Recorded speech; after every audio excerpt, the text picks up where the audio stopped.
এই চিকেন ঘি রোস্ট একবার বানিয়ে খেয়ে দেখুন বন্ধুরা, আপনার মুখের স্বাদও বদলাবে আর চিকেনের একঘেয়ে প্রিপারেশন খেতে খেতে একটু চেঞ্জ হবে। আমি এখানে চিকেনের থাই আর লেগের পিস নিয়েছি। এতে দিচ্ছি আন্দাজ মতো নুন, 1/2 টিস্পুন হলুদ গুঁড়ো, 2 teaspoon Kashmiri red chilli powder, 1 tablespoon লেবুর রস, 3 টেবিল স্পুন ফ্যাটানো টক দই। তারপরে চিকেনের গায়ে ভালো করে মাখিয়ে রেখে দেবো। প্যানে দিলাম গোটা জিরে, ধনে, মৌরি, গোলমরিচ, মেথি আর শুকনো লঙ্কা। এগুলো ড্রাই রোস্ট করে গ্রাইন্ডারে নিয়ে অ্যাড করলাম আদা কুচি, রসুন আর তেঁতুলের পেস্ট। তারপরে জল মিশিয়ে একটা থিক পেস্ট বানিয়ে চিকেনে মাখিয়ে 1 ঘন্টা ম্যারিনেট করে রাখলাম। কড়াইতে ঘি আর সাদা তেল গরম করে চিনি ক্যারামেলাইজ করতে দিলাম।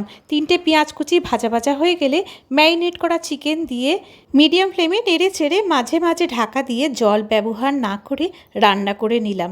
চিকেন সেদ্ধ হয়ে গেলে কারি পাতা, ধনে পাতা, ঘি ছড়িয়ে মাখা মাখা নামিয়ে নিলাম। চিকেন ঘি রোস্ট ডিনারের জন্য একদম পারফেক্ট একটা ডিশ।